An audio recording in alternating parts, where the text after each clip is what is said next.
So, hello guys, good afternoon. So, ngayon, medyo kasi nagki-crave tayo sa giniling. So, ngayon magluluto tayo ng giniling na pasok sa budget natin yung yung medyo natin parang natin sa medyo matipid.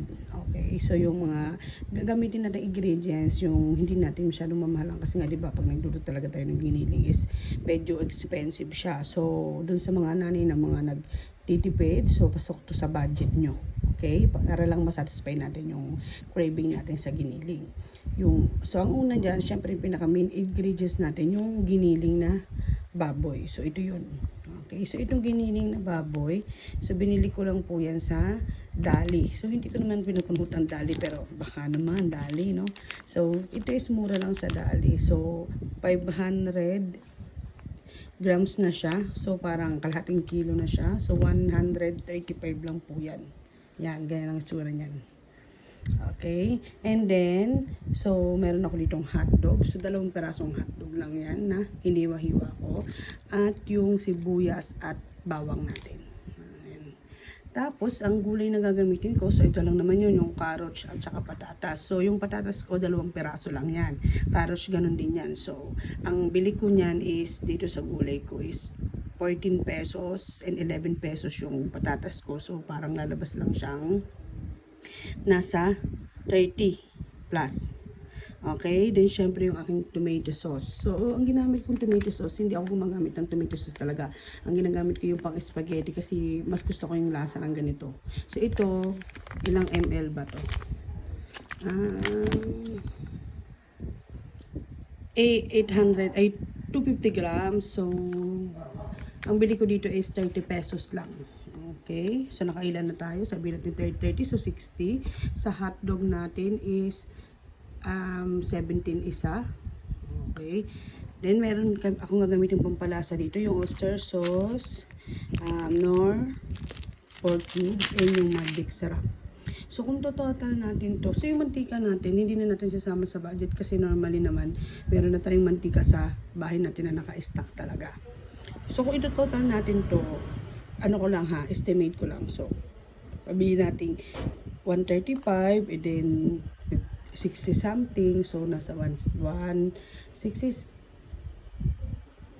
190 plus. Then, yung mga hotdog natin at yung mga sibuyas natin, siguro nasa 250 ang magagastos natin. Pero, yung 250 na yun, sulit na yun kasi medyo marami na to eh. And, parang maghapon or 2 days mo na siyang pwedeng ulamin. Good for 10 person na to. Kasi natry ko na din siyang lutuin. And then, meron ako nakalimutan na ingredients. So, yung bell pepper. So, ang magiging pamalit ko doon is ceiling green. Yun na lang ang gagamitin ko. Okay, so, ito yung mga ingredients natin, guys. Yan.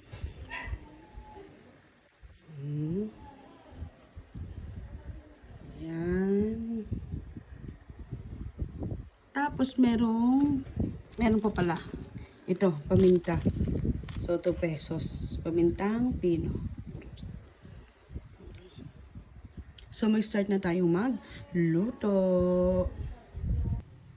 Okay guys, so start na tayong magluto. So naglagay na ako ng kawali.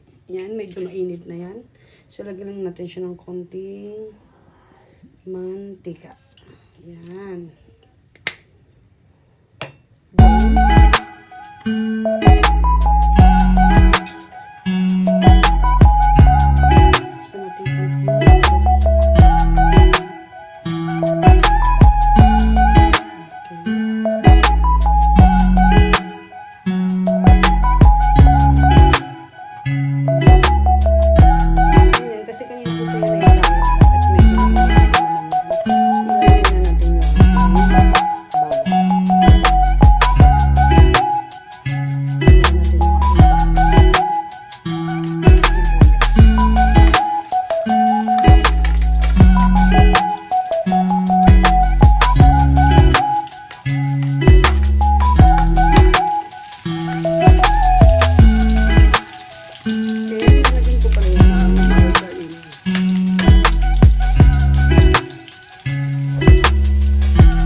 Yan, para mabango siya.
sabaw.